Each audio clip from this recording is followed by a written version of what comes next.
తులారాశి వారు ఈ వారం చేపట్టిన పనులన్నీ కూడా పూర్తి చేసుకుంటూ ఉంటారు. నూతన పరిచయాలు కలిసి వస్తుంటాయి. ఆర్థికంగా బాగుంటుంది. మీకు రావలసిన మొండి బాకీలను వసూలు చేసుకుంటారు. నూతనంగా వాహనాలు కొనుగోలు చేసేటటువంటి ప్రయత్నాలు కూడా చేస్తుంటారు.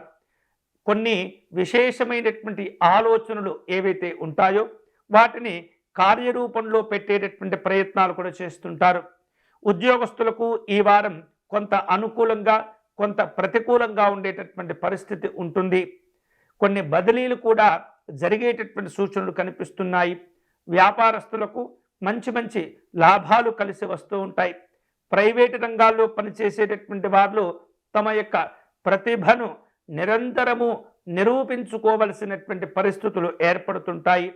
ఆర్థికంగా పెద్దగా సమస్యలు ఉండకపోవచ్చు. అయితే మీ యొక్క కుటుంబ జీవన విధానాన్ని, ఆర్థిక జీవన విధానాన్ని జాగ్రత్తగా ముందుకు తీసుకువెళ్తూ ఉండాలి.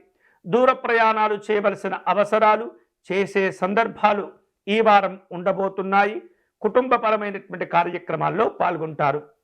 ఈ వారం తులారాశి వారు మరిన్ని శుభకరమైనటువంటి ఫలితాలు పొందేందుకై మహాలక్ష్మి అమ్మవారిని పూజించటం, ఆరాధించటం మంచిది. వీలైతే కనుక విజయలక్ష్మి స్తోత్రమును పారాయణం చేసి మీ కార్యక్రమాలు ప్రారంభించండి. అన్ని విధాలుగా అనుకూలమైనటువంటి ఫలితాలు వస్తాయి.